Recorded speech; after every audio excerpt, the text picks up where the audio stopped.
요한복음 2장 날마다 잔치하는 인생을 살라 제목으로 말씀 나누겠습니다.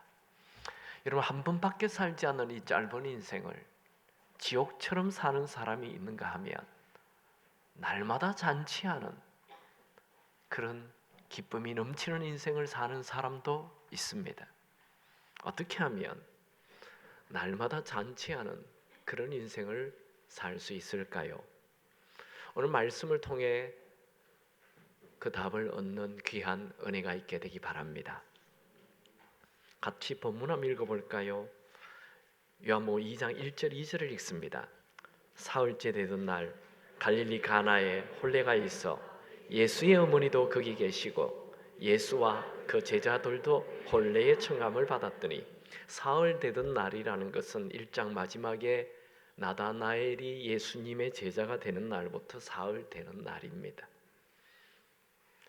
예수님과 제자들이 가나에 혼례가 있어서 초대를 받았습니다. 이 가나는 그 마지막으로 제자되었던 나다나엘의 고향이기도 합니다. 아마 이 가나가 여러 지역으로 예상이 되지만 한 6km 정도 떨어진 그곳 가나이지 않나 사람들은 생각합니다. 아주 조그만 시골이에요. 이 작은 마을에 혼인 잔치가 열렸으니 마을 전체가 잔치가 되었습니다. 예수님의 어머니가 이 잔치에 참여했어요. 그리고 그 혼인 잔치에 포도주가 없어졌을 때 예수님의 어머니가 이리저리 뛰어다니며 해결하려고 하고 있고, 또 하인들에게 뭔가를 명령하는 것을 볼 때 이 결혼이 예수님의 어머니와 친인척 관계가 된다고 추정을 합니다. 그런데 이 잔치에 문제가 생겼어요. 그 다음 절 볼까요? 3절에서 5절입니다. 포도주가 떨어진지라 예수의 어머니가 예수에게 이르되 저들에게 포도주가 없다 하니, 예수께서 이르시되 여자여 나와 무슨 상관이 있나이까? 내 때가 아직 이르지 아니하였나이다. 그의 어머니가 하인들에게 이르되 너에게 무슨 말씀을 하시든지 그대로 하라 하니라. 인생의 가장 큰 축제인 혼인잔치에 포도주가 떨어졌습니다. 전통적으로 유대인들은 결혼식을 일주일 했어요. 그리고 그때 음식을 준비할 때 제일 중요한 음식이 바로 포도주였습니다. 왜냐하면 흥을 돋우기 때문이지요. 그래서 유대인들은 결혼 잔치를 하면 제일 먼저 포도주를 가장 많이 준비해 놓은 충분한 포도주를 준비합니다. 그런데 그게 포도주가 떨어지면 동네 사람들을 무시하는 것이 되고, 그냥 그 동네 사는 동안 평생 가십거리가 돼요. 평생 망신거리가 되는 거지요. 그런데 이 잔치에 포도주가 떨어졌어요. 마리아는 이 사실을 알고 급히 예수님에게 가서 포도주가 떨어졌다며 도움을 구했습니다. 그런데 예수님의 대답은 아주 냉담했어요. 여자여, 나와 무슨 상관이 있습니까? 이 여자여라는 번역은 이 단어가 귀나이라는 단어인데 우리 한국에는 없는 단어라서 이 번역이 좀 어려운 거예요. 여자여 하니까 굉장히 이렇게 엄마를 무시하는 것 같잖아요. 이 귀나이라는 단어는 여성을 향한 존칭어입니다. 엄마를 귀히 여기는데 엄마라고 부르지 않아요. 왜 어머니 마리아를 귀나이라는 여성에게서는 존칭어를 썼습니까? 그것은 내가 지금까지는 어머니와 아들의 관계지만 지금부터는 공생애를 시작했기 때문에 엄마와 아들의 관계가 아닌 공적인 관계라는 것을 말씀하고 있습니다. 또 나와 무슨 상관이 있나이까? 아직 내 때가 이르지 아니하였나이다. 요한복음에는 내 때가 내 때가 아니다, 내 때, 이런 내 때라는 단어가 여러 번 앞으로도 나오게 됩니다. 그 내 때는 예수님이 십자가에 죽는 때를 얘기합니다. 근데 여기에 내 때는 예수님의 죽음을 얘기하는 때는 아니에요. 그럼 이 내 때가 아니라는 말은 무슨 말입니까? 나를 드러낼 때가 아니다, 이런 말입니다. 마리아는 예수님의 냉담한 태도에도 불구하고 하인들을 불러 예수님께서 무슨 말씀을 하시든지 그대로 하라 그렇게 말합니다. 그대로 행하라 라는 말은 긴박한 명령입니다. 이것은 예수님을 향한 마리아의 믿음을 드러내는 것이죠. 예수님은 조금 시간이 지난 이후 그 유대인들의 집에는 다 돌 항아리가 있습니다. 그 항아리에 물을 채우라 말씀하죠. 6절 7절 같이 읽습니다. 그게 유대인들의 정결 예식을 따라 두세 통 드는 돌 항아리 6이 놓였는지라 예수께서 그들에게 이르시되 항아리에 물을 채우라 하신즉 아기까지 채우니, 이 돌 항아리는 그냥 항아리가 아니고 유대인들이 지키는 그 율법에 따라 정결 의식을 위해 있는 항아리예요. 정결 의식이라는 것은 이 집을 들어왔다 나갔다 할 때 제일 먼저 손과 발을 씻는 것을 말합니다. 하인들에게 물을 채우라라는 이 명령은 그리 어려운 명령이 아니죠. 물을 채웠어요. 그것도 가득 채웠어요. 아구까지, 끝까지. 근데 예수님은 더 어려운 문제를 명령하십니다. 그것은 그 이제 물을 떠서 포도주를 달라는 연회장에 갖다 주라는 거예요. 2장 8절에 보면 이제는 떠서 연회장에 갖다 주라 하심에 갖다 주었더니, 아마 우리 성경에는 기록이 안 되어 있지만 하인들은 굉장히 갈등했을 거예요. 지금 연회장에 포도주를 찾는데 맹물을 갖다 주면서 이게 포도주입니다 하면 볼기짝을 맞게 되거나 아니면 하인의 자리에서 해고가 될 것입니다. 그런데 하인들은 그냥 순종합니다. 그랬더니 어떻게 되었죠? 9절 10절 같이 읽죠. 연회장은 물로 된 포도주를 맛보고 어디서 났는지 알지 못하되 물떠온 하인들은 알더라. 연회장이 신랑을 불러 말하되 사람마다 먼저 좋은 포도주를 내고 취한 후에 낮은 것을 내거늘 그대는 지금까지 좋은 포도주를 두었다 하니라. 연회장은 포도주를 먹고 이런 맛있는 포도주를 준비해 둔 신랑을 칭찬했습니다. 이 일에 가장 놀란 사람은 누굴까요? 하인들이죠. 자기들이 떠온 물이에요. 또 자기들이 가져다 준 물입니다. 그런데 그 물이 포도주가 된 거예요. 그리고 그 포도주를 먹더니 굉장히 맛있다는 겁니다.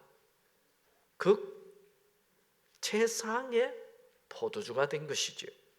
이제 이 사건의 결론을 보겠습니다. 11절 다 같이 읽습니다. 예수께서 이 첫 표적을 갈릴리 가나에서 행하여 그의 영광을 나타내심에 제자들이 그를 믿으니라.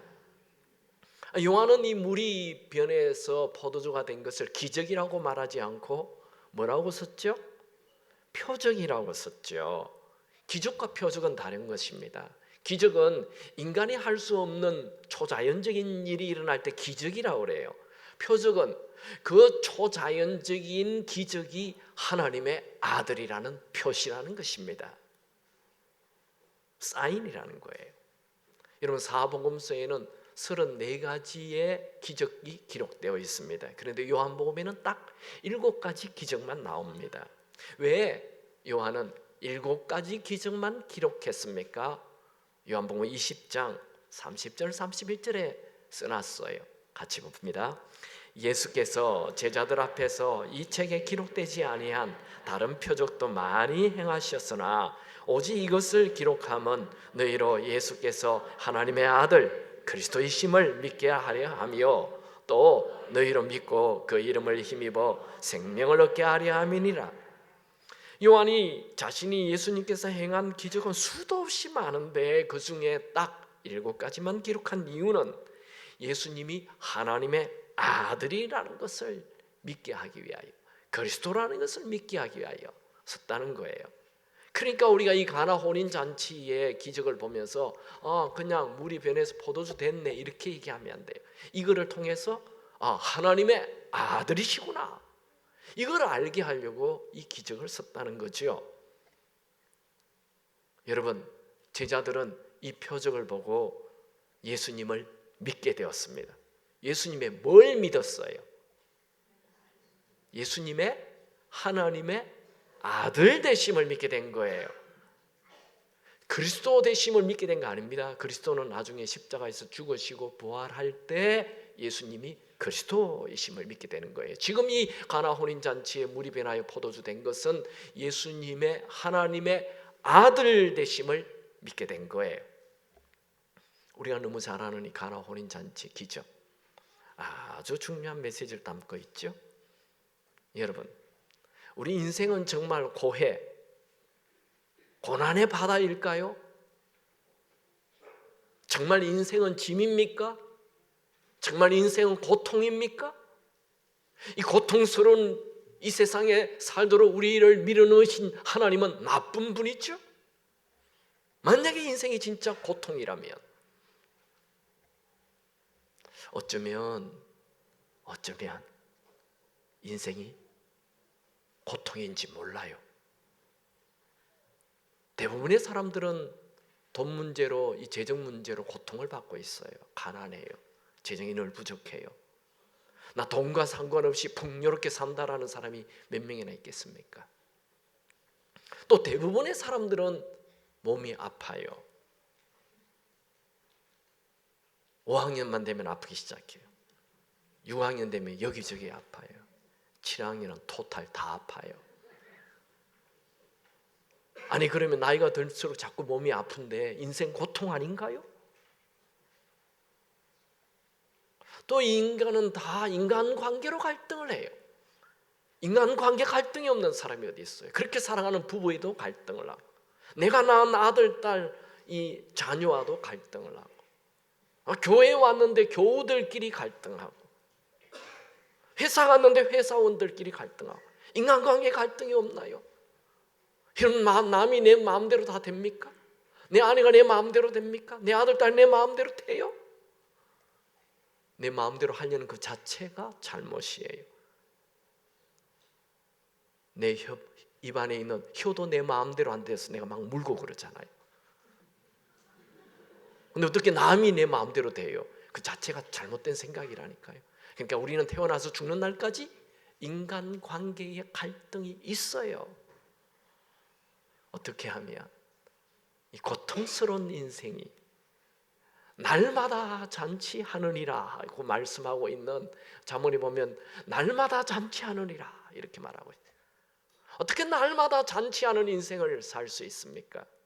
첫 번째로 예수님을 하나님의 아들, 즉 내 주인으로 모시면 됩니다. 가나 혼인잔치에서 물이 변하여 포도주가 된 것은 그냥 우연히 일어난 기적이 아닙니다. 이건 표적입니다. 예수님이 하나님의 아들이라는 표적이죠. 우리는 하나님의 아들이라는 단어가 나오면 내 주인이시구나, 이걸 깨달아야 돼요.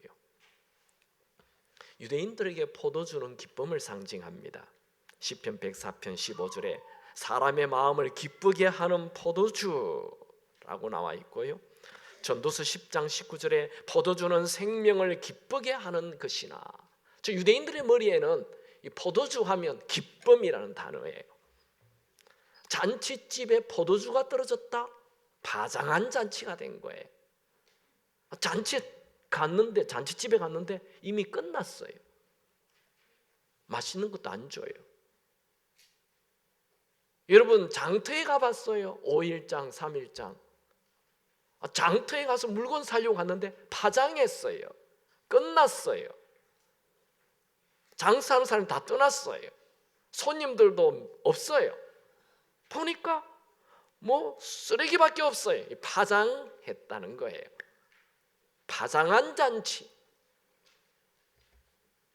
여러분, 사람이 만든 기쁨은 시간이 지나면 다 파장한 잔치가 됩니다. 결혼? 인생의 가장 큰 기쁨을 주는 사건이지요. 그런데 그 결혼도 시간이 지나면 애정이 식고 열정도 사라지고 파장한 잔치가 됩니다. 세상의 모든 아내들이 파장한 잔치 같은 결혼 생활에 조용한 절망에 빠집니다. 건강도 시간이 지나면 파장한 잔치가 됩니다. 아름다운 미모도 사라집니다. 평생 벌어놓은 돈도 사라집니다.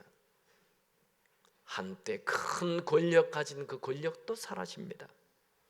세상의 모든 것은 시간이 흐를수록 실망과 좌절을 가져다 줍니다. 즉 세상의 모든 포도주는 다 말라버린다는 거죠. 아무리 많은 포도주를 만들어 둬도 시간이 지나면 다 마릅니다. 무더운 여름 가뭄때에 논바닥이 쩍쩍 갈라지는 것처럼 메마른 자신의 상태를 보고 나는 더 이상 부를 노래가 없다. 나에게는 더 이상 미래가 없다. 절망뿐이다. 나는 헤어나올 수 없는 고통의 늪 속에 빠져버렸다 하며 절망합니다. 여러분, 아무리 절망 속에 있는 사람이라 할지라도 예수님을 주인으로 초대하면 그 물이 변하여 포도주가 되는 것처럼 슬픔이 변하여 기쁨이 넘치게 됩니다. 원래 예수님은 이 가나 혼인 잔치에 손님으로 갔어요. 그런데 마리아가 포도주가 떨어지니까 신랑에게 뛰어가거나 연회장에게 뛰어가야 되는데 예수님에게 뛰어갔어요. 그것은 예수님을 손님으로 모시는 것이 아니고 예수님을 주인으로 모셨다는 것입니다. 여러분이 아무리 교회를 오래 다녀도 예수님을 진정 내 삶의 주인으로 모시지 않는다면, 그저 손님으로 계신다면, 아무리 교회를 다녀도 남들이 그렇게 행복하다고 예수 믿고 나는 이렇게 큰 은혜를 받았다고 하는 것 나와 상관없어요. 그저 종교 생활이 될 뿐입니다. 주일날 교회에 억지로 올 뿐이에요. 아무런 기쁨이 없어요. 오늘 가나 혼인 잔치 집에 유대교의 정결 의식을 지키기 위하여 텅 빈 돌 항아리가 6개나 있다고 하지요. 여러분, 유대교는 남들 보기에 도덕군자처럼 보이게 하지만 실상은 텅 빈 도덕이며 죽은 종교입니다. 유대교는 파장한 잔치를 상징합니다. 예수님은 종교 생활로는 축제 인생이 될 수 없다 말씀하고 계십니다. 여러분, 종교 생활을 버리고 정말 예수님을 나의 주인으로 모시기 바랍니다. 예수님을 내 인생의 주인으로 모시면 모든 게 달라집니다.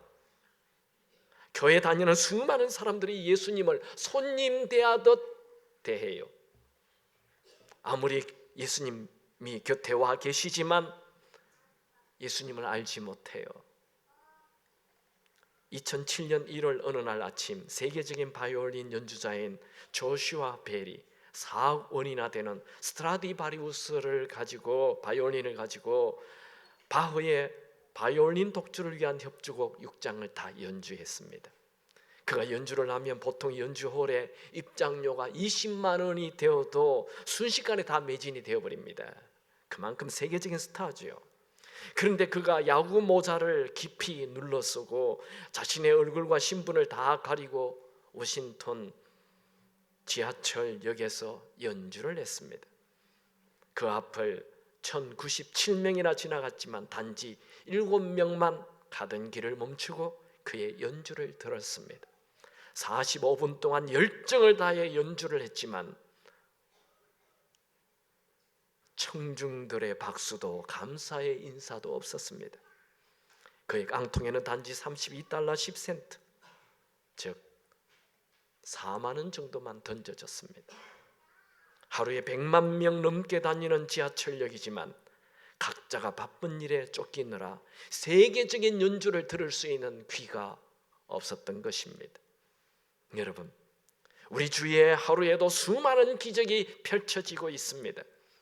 아기가 태어나서 자라고 우리가 음식을 먹으면 소화가 되고 몸에 힘을 주고 또 배출이 되고 겨울이 지나가고 봄이 오고 겨우내 잠자던 땅들이 살아나고 움츠렸던 나무들이 새싹을 내고 해가 뜨고 해가 지고 우리의 일상에서 매일 보는 것들이 모두 다 그분의 위대한 연주입니다. 정말 다 기적들입니다. 아니, 이 기적은 그냥 단순한 기적이 아닙니다. 표적입니다. 예수님이 하나님의 아들이라는 표적인 것입니다. 내가 살아있다는 이 자체가 다 기적이지요. 내가 호흡하는 것, 내가 숨 쉬는 것, 이거 기적이에요. 사도행전 17장 28절에 보면 우리가 그를 힘입어 살며 기동하며 존재하느니라. 그를 힘입어 살며, 그분 때문에 우리가 지금 살아있다, 이 말씀이지요. 요한복음 1장은 처음부터 예수님은 태초전부터 하나님과 함께 계신 분이며 만물을 다 만드신 분이시며 지은 것이 하나도 그가 없이 지어진 것은 없다라고 말씀합니다. 해와 달과 별들도 다 주님께서 만드셨고 우리 한 사람 한 사람을 다 주님께서 만드셨습니다. 그분이 주인입니다. 예수님 안에는 영원히 사는 생명이 있습니다. 예수님은 지금도 우리의 시들은 삶에 생기를 불어주시는 분이십니다. 예수님은 온 우주를 만드시고 다스리시는 하나님의 아들이십니다. 예수님께서 온 우주를 연주하시고 우리의 인생도 연주해 주시기를 원하십니다. 그런데 우리는 내가 내 인생을 연주하겠다고 하며 초라한 인생을 살고 있습니다. 그분에게 맡기면 내가 아무리 초라한 자라도 위대한 연주가 되는데 나를 맡기지 못해요. 정말 안타까운 일이죠. 요한은 예수님께서 공생애를 시작하시고 첫 번째 기적을 물이 변하여 포도주가 되게 하셨다 말씀했습니다. 이것은 예수님이 하나님의 아들이라는 표시지요. 여러분, 하나님의 아들이신 그분, 나의 주인이신 그분의 다스림을 받으시기 바랍니다. 물이 변하여 포도주가 되듯 절망이 변하여 희망이 될 것입니다. 파장한 잔치 같은 내 인생이 축제의 인생, 날마다 잔치하는 인생이 될 것입니다. 지금 이 시간 혹시 여러분 중에 절망의 고통 한가운데 있는 분이 있습니까? 그 자리에 예수님을 초대하십시오. 주인으로. 부부 사이에 사랑이 식은 분이 있습니까? 혹시 부자 관계로 갈등하는 가정이 있습니까? 여러분의 가정이 파장한 잔치 같습니까? 예수님을 주인으로 초대하십시오. 그러면 그 가정이 물된 동산처럼 기쁨의 꽃이 피게 될 것입니다. 주님이 계시면 아무리 그 문제가 큰 문제라도 주님께서 해결해 주실 것입니다. 저희 교회에 권모 집사님이라고 계셨어요. 근데 자기 형님이 미국에 살고 있는데 10년 동안 아기가 없어요. 그래서 이 방법 저 방법 다 해봤어요. 병원에도 가서 여러 가지를 다 해봤는데, 형 우리 교회 나와, 한국에 좀 와. 그리고 우리 교회에서 예배드리고 기도하고 가. 그래서 형님이 정말 왔어요. 예배에 참여하고 같이 만나서 기도했어요. 그리고 그 다음 해에 아기를 안고 찾아왔습니다. 그게 말이 됩니까? 의학적으로, 과학적으로, 상식적으로 되지 않는 일인데 주님은 하십니다. 여러분, 물이 변하여 포도주가 된다. 과학적으로 불가능한 일이지요. 특별히 화학을 공부하는 분들에게는 성경에 이것만 없으면 나 교회 나오겠다 그런 분도 있어요. 화학으로 H2O가 어떻게 말 한마디에 CH5OH로 바뀝니까? 불가능한 일이에요. 이건 상식적으로, 이성적으로, 경험적으로 불가능한 일입니다. 여러분, 지금 내 삶이 초라한 삶이라 하더라도 하나님의 아들 예수님이 주인으로 내 삶에 들어오시면 축제의 삶이 됩니다. 꺼져가는 심지가 불이 붙습니다. 상한 갈대가 살아납니다. 그분은 지금도 살아계셔서 가난한 자를 부유하게 하시고 약한 자를 강하게 하시고 슬픔 당한 자를 기쁨으로 바꿔주십니다. 두 번째, 어떻게 하면 날마다 잔치하는 인생이 됩니까? 예수님을 주인으로 모시고 그 주인의 말에 순종하십시오. 마리아는 잔치에 포도주가 없는 절박한 상황에 손님으로 와 계신 예수님에게 가서 도움을 구했습니다. 이전에 한 번도 예수님께서 기적을 행한 적이 없었어요. 어떤 분들은 예수님은 그 마리아와 함께 같이 한 집에 살면서 많은 기적을 행했기 때문에 이렇게 찾아간 거라고 얘기합니다. 성경에 나와 있잖아요. 이것은 요한이 첫 번째 기적이라고. 그러니까 예수님은 30년 동안 한 번도 기적을 행한 적이 없어요. 어떤 책 보면 예수님이 그 병아리를 보고 독수리가 되라, 비둘기 되라 막 그런 연습을 했다고 나와요. 순 거짓말입니다. 그런 일 없어요. 첫 번째 기적이에요. 마리아는 한 번도 기적을 본 적이 없었지만 예수님에게 뛰어갔어요. 마리아는 이제 알았어요. 예수님이 공생애가 시작된다는 걸 알았어요. 40일 광야에서 금식하시고 세례를 받으시고 공생애가 시작돼 버렸어요.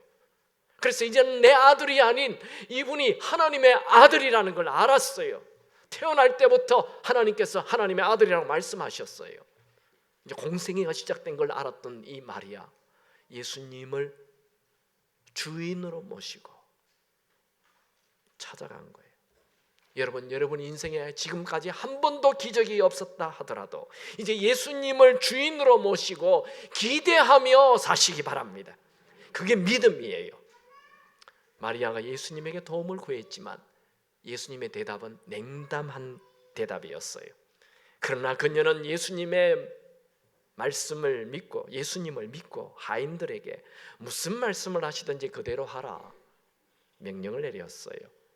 왜 예수님은 마리아가 와서 간청할 때 바로 들어주지 않았습니까? 믿음은 언제나 테스트라는 과정을 거칩니다. 마가복음 7장 24절에 보면 수르보니게 이방 여인이 정신질환에 걸린 자기 딸을 치유해달라고 예수님에게 찾아온 사건 나오죠? 예수님의 반응은 아주 냉담합니다. 예수님은 자신은 유대인들을 위해서 왔다고 하면서 자녀의 떡을 개에게 던짐이 마땅치 않다라고 그녀를 개로 취급했습니다. 그러나 그녀는 개들도 자녀들이 던진 부스러기를 먹습니다 하며 예수님 저에게 부스러기 은이라도 주십시오 라고 간청했습니다. 예수님은 그녀의 흔들리지 않는 믿음을 보시고 즉각 딸의 그 귀신 들린 것을 치유해 주었어요. 여러분 인생에 기적이 일어나기를 원하십니까? 예수님을 주인으로 모시고 믿음을 보이시기 바랍니다. 믿음을 보인다는 것은 순종한다는 거예요. 마리아는 예수님의 냉담한 반응에 믿음이 흔들리지 않았어요. 곧바로 하인에게 무슨 말씀을 하시든지 그대로 하라 말합니다. 예수님은 하인들에게 물을 항아리에 채우라 그러자 하인들은 그냥 채우는 신용만 하지 않았어요. 조금 채우지 않았어요. 가득 끝까지 아귀까지 가득 채웠어요. 이건 넘치는 순종, 완전한 순종을 말합니다. 그 다음에 예수님은 그 물을 연회장에 갖다 주라 말합니다. 이것은 위험한 순종을 요구하는 것입니다. 하인들은 위험에도 무릅쓰고 말씀에 순종했습니다. 예수님 당시의 종은 두 종류가 있습니다. 둘로스라는 노예가 있고 디아코노스라는 하인이 있습니다. 둘로스는 노예이기 때문에 주인이 말하면 무조건 해야 돼요. 불에도 들어가라면 가야 돼요. 목숨을 던지라면 던져야 돼요. 그게 둘로스예요. 그런데 디아코노스는 자기의 의사가 있어요. 하기 싫으면 안 해요. 주인이 정 마음에 안 들면 다른 집에 가면 돼요. 주인 바꾸면 돼요. 그게 하인이에요. 근데 오늘 본문에 나오는 사람은 하인이에요. 디아코노스라는 하인이에요. 자기 의사가 있어요. 자기 주관이 있어요. 자기 생각이 있어요. 그런데 물 갖다 붓는 것은 할 수 있는데 이걸 연회장에게 포도주라 하면 갖다 주라는 얘기는 할 수 없는 거죠. 그런데 그 위험한 순종을 합니다. 그럴 때 기적이 일어났습니다. 그럴 때 그 기적을 제일 가까이에서 체험하였습니다. 여러분 예수를 믿습니까? 예수를 믿는다는 것은 이제 내 생각을 다 내려놓는다는 얘기예요. 그분의 생각대로 살겠다는 게 예수 믿는 것입니다. 앤드류 모레이는 예수를 믿는 순간 순종의 학교에 입학한다 라는 위대한 말을 했습니다. 여러분이 예수님을 주인으로 모셨다면 이제 예수님의 말씀, 하나님의 말씀에 순종하시기 바랍니다. 내 머리로 이해가 안 된다 해도, 상식적으로 이해가 안 된다 해도, 경험적으로 이해가 안 된다 해도 그냥 말씀에 순종하시기 바랍니다. 주의를 지키라고요? 피곤한데 그냥 주의를 지키십시오. 11조를 하라고요? 지금 돈도 부족한데 그냥 11조를 하십시오. 거짓말 하지 말라고요? 사업하려면 거짓말 적당히 해야 되죠? 안 하면 손해보는데 그래도 그냥 거짓말 하지 마십시오. 원수를 사랑하라고요? 가만히 있기만 해도 대단한 건데 원수를 사랑하라고요? 네, 그냥 사랑하십시오. 화내지 말라고요? 화가 머리끝까지 나는데 그냥 화내지 마십시오. 여러분, 하나님의 말씀에 순종하면 생각지 않았던 일이 일어납니다. 그냥 인생이 풀리기 시작해요. 근데 하나님 말씀 무시하고 내 생각대로 내 계획대로 살면 그냥 그렇고 그런 인생을 살고 마는 것입니다. 내 계획대로만 살면 내가 주인 되어 사는 거지요. 늘 초라한 인생 살고 인생이 고통스럽습니다. 여러분 중에 인생은 참 고통스럽다라는 분이 있습니까? 인생은 참 불공평하다는 분이 있습니까? 만약 예수님이 계시지 않다면 인생 고통입니다. 맞습니다. 인생 불공평합니다. 예수님이 계시지 않는다면. 그러나 예수님이 계시고 예수님이 나의 주인이 된다면 이 고통은, 이 불공평한 것은 오히려 다 주님을 경험하는 기회가 됩니다. 예수님이 주인이 되어 예수님의 말씀에 단순하게 순종한다면 모든 문제는 기적을 경험하는 기회가 될 것입니다. 여러분, 기적의 전제 조건이 뭡니까?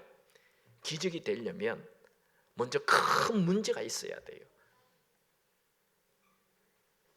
여러분, 인생에 아무리 큰 문제가 나타난다 해도 여러분이 예수님을 주인으로 모시고 예수님 말씀에 단순하게 순종한다면 언제나 그 큰 문제는 큰 축복이 될 것입니다. 큰 문제가 나타났습니까? 기적을 경험할 수 있는 기회입니다. 여러분이 말씀에 순종한다면 이 최악의 날이 최고의 날로 바뀌게 될 것입니다. 빌리그리암 목사님의 딸인 앤 로처는 어떤 다른 목사님의 아들인 댄이라는 남자를 만나 결혼을 했습니다. 참 행복한 결혼이었습니다. 그녀가 쓴 글입니다. 나는 결혼 후 집안일을 하며 참으로 행복하고 아름다운 시간을 보냈다.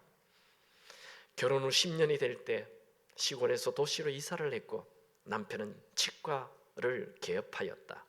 그때 나는 새 아이의 엄마가 되어 있었다. 분주한 일상생활 속에서 나 자신을 잃어버리고 사는 어느 날 문득 결혼 생활에 사랑이 식었음을 알았다. 남아있는 결혼 생활이 행복이 아니라 짐이었고 굴레로 느껴졌다. 그날로부터 1년 동안 줄곧 우울 속에 지냈다. 물론 기도를 하였지만 아무런 방법이 없었다. 포도주가 바닥이 난 것이다. 어느 날 아침 요한 1서를 읽고 싶은 마음이 생겨 말씀을 폈다. 요한 1서 4장 20절. 누구든지 하나님을 사랑하노라 하고 그 형제를 미워하면 이는 거짓말하는 자니 보는 바 그 형제를 사랑하지 아니하는 자는 보지 못하는 바 하나님을 사랑할 수 없느니라. 순간 하나님의 음성이 나에게 울리는 것과 같았다.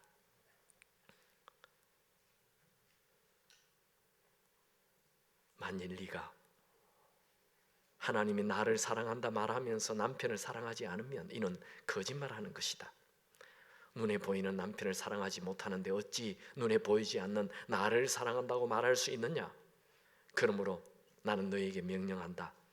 나를 사랑한다면 반드시 너의 남편을 사랑하라. 이것은 선택이 아니다. 사랑하는 나의 딸 앤 너와 우리가 서로 사랑하자. 사랑하는 자마다 나를 아는 자다. 뜨거운 눈물이 내 뺨에서 흘러내려 성경책에 떨어질 때 나는 하나님께서 내 결혼 생활을 바꿀 수 있는 비밀을 열어주심을 깨달았다. 나는 이전에 행복한 결혼 생활을 하기 위해 많은 책을 읽었고 남편을 기쁘게 해주려고 수많은 노력을 했었다. 그러나 노력을 하면 할수록 짐은 점점 더 무거워졌고 결국 내가 알게 된 사실이라고는 내가 비참하게 실패하고 있다는 것뿐이었다. 그날 아침 하나님께서 내 통에 있는 물을 포도주로 바꾸는 비밀을 주셨다. 그것은 나와 남편 데니와의 관계에 초점을 맞추는 것이 아니라 하나님과 나와의 관계를 바라보는 것이 그 열쇠였다. 그날로부터 남편에게 사랑을 받으려 하지 않고 하나님의 말씀에 순종하여 먼저 남편을 사랑하며 살았다. 그러자 우리 가정에 천국이 왔다. 여러분, 말씀에 순종한다면 내가 생각지도 못한 놀라운 은혜가 부어질 것입니다. 여러분, 우리는 어떻게 말씀대로 순종할 수 있습니까? 아니, 그건 내가 손해보는 일인데요. 그렇게 하면 내 자존심이 상하는데요. 그렇게 하면 내가 이 세상을 살기 더 어려울 것만 같은데요. 왜 우리가 순종합니까? 그 말씀하신 분이 하나님이시기 때문에 그렇습니다. 우리가 말씀에 순종한다는 것은 하나님의 권위 아래 들어가는 것입니다. 순종은 하나님의 보호 아래 들어가는 것입니다. 순종할 때 하나님께서 예비하신 축복을 볼 수 있습니다. 여러분, 우리 하나님은 좋으신 분이십니다. 우리 하나님은 선하신 분이십니다. 하나님은 언제나 옳습니다. 다윗은 시편 34편 8절에 너희는 여호와의 선하심을 맛보아 알지어다. 그에게 피하는 자는 복이 있도다. 다윗은 하나님의 선하심을 알고만 있지 말고 맛보아 알아라, 맛을 보라 말합니다. 어떻게 하나님의 선하심을 맛볼 수가 있죠? 말씀에 순종하는 행동이 있을 때 하나님의 선하심을 맛보고 경험하게 되는 것입니다. 여러분, 돈이 부족하십니까? 그 없는 돈으로 주를 위해 쓰시기 바랍니다. 돈이 없는 분은 돈이 없기 때문에 돈을 내놓지 않아요. 그는 악순환이에요. 재정의 부족의 악순환이에요. 어떻게 돈이 없는데 11조를 합니까? 저희 한 청년이 왔어요.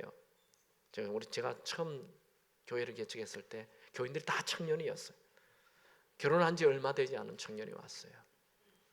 목사님, 제가 빚이 많습니다. 그래서 11조를 할 수가 없습니다.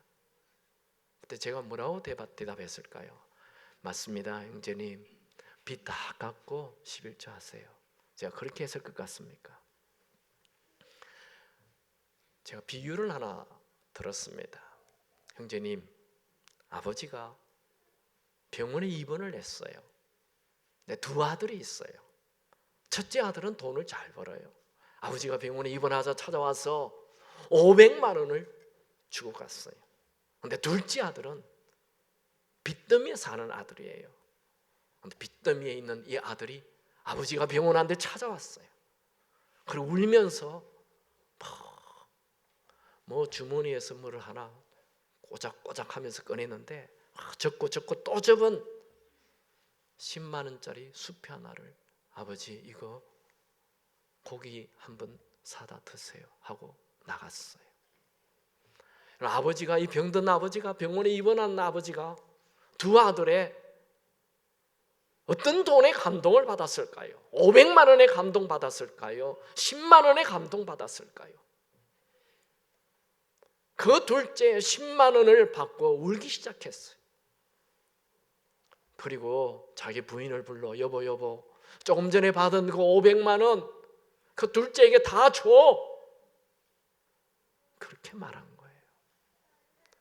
육신의 아버지보다 100배 만배 좋으신 우리 하나님께서 하나님의 말씀에 순종하는 자에게 그냥 가만히 구경하시겠습니까?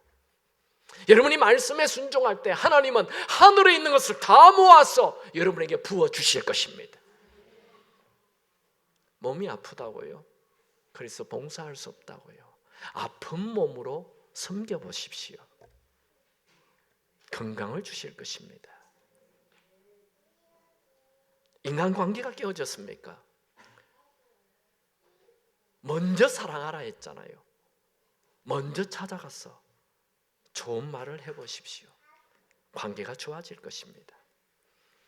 저희 어머니는 시골의 가난한 농부의 아내로 살았습니다. 그래서 교회를 가자마자 11조를 하라 해서 11조는 물론이고 교회에 얼마나 많이 베풀고 얼마나 헌신을 했는지 몰라요. 강대상 위에 있는 것은 다 저희 어머니가 하신 거예요. 여름 성경학교가 끝났다 하면 그 교사들 전부 다 우리 집에 와서 잔치를 했어요. 그리고 저희 어머니 별명이 떡권사님이었어요. 교회에 얼마나 많은 분들을 섬겼는지 몰라요. 그리고 식당에서 식당 주방장으로 30년 섬겼어요. 우리 오형제 다 대학을 나왔어요. 3명은 또 대학원도 나왔어요. 아니 우리 동네에 기적이라고 말했어요. 우리 동네 큰 버스를 운전하는 그렇게 버스 몇 대를 가진 분도 그 집에 아들 8명 있는데 1명만 대학 보냈어요. 근데 우리 동네에 대학 5명 다 보내니 우리 집밖에 없어요. 사람들이 다 기적이라 그랬어요. 어떻게 그런 일이 일어날 수가 있습니까? 주님의 살아계심. 주님 살아계십니다. 말씀에 순종할 때 기적이 있습니다. 이사야 1장 19절 너희가 즐겨 순종하면 땅에 아름다운 소산을 먹을 것이요. 여러분, 예수님은 이 세상에 오셔서 첫 번째 기적을 가정에서 결혼식에서, 그건 예수님이 부부 사이를 살리고 가정을 살리겠다는 것입니다. 여러분의 가정에 기쁨이 생기기 바랍니다. 죽어가는 가정, 시들어가는 가정, 기쁨이 없는 가정, 예수님은 여러분의 가정을 살리기를 원하십니다. 기쁨이 넘치기를 원하십니다. 예수님을 주인으로 모시고 날마다 잔치하는 인생 사시기 바랍니다.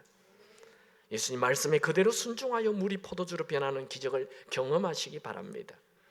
여러분, 예수님을 하나님의 아들로 내 인생의 주인으로 모셨습니까? 기적은 이제부터 일어나기 시작할 것입니다. 이제 기적은 여러분 앞에 나타날 것입니다. 환경이 중요한 게 아니에요. 실패도 중요한 게 아니에요. 주님과 나와의 관계가 중요합니다. 예수님을 주인으로 모시고 다스림을 받으면 기적은 시작됩니다. 주님은 기적을 일으키는데 많은 시간이 필요하지 않아요. 포도주를 만들려면 몇 년이 걸려야 되는 건데 예수님 말씀 한마디면 그 몇 년의 시간이 필요가 없는 거예요. 주님은 여러분에게 기적이 일어나기를 원하십니다. 주님은 여러분이 건강하기를 원하십니다. 주님은 여러분의 인생에 나타난 모든 불가능을 가능케 하시는 분이십니다. 여러분, 한 번밖에 살지 않는 인생, 지옥처럼 살지 말고 날마다 잔치하는 인생 되십시오. 예수님을 주인으로 모시는 사람, 예수님 말씀대로 사는 자에게 기적은 시작됩니다. 여러분, 오늘 시작하시기 바랍니다. 여러분이 기적의 맨 앞자리에 서 있습니다. 여러분이 기적의 망치로 절망의 벽을 부수는 주인공이 되기 바랍니다. 우리 한번 기도할까요? 예수님을 진정 나의 주인으로 모십니다. 우리 가정의 주인으로 초대합니다. 내가 우리 가정의 주인이 되어 큰 소리치고 화내고 상처 주고 살았던 것을 회개합니다. 이제 예수님이 우리 가정의 주인이 되어 주옵소서. 내가 다스림을 받겠습니다. 주님 말씀대로 살겠습니다. 순종하며 살겠습니다. 말씀대로 살겠습니다. 지옥 같은 인생이 아닌 축제와 같은 인생, 날마다 잔치하는 인생 되게 하옵소서. 우리 한번 주여 외치고 기도하겠습니다. 주여,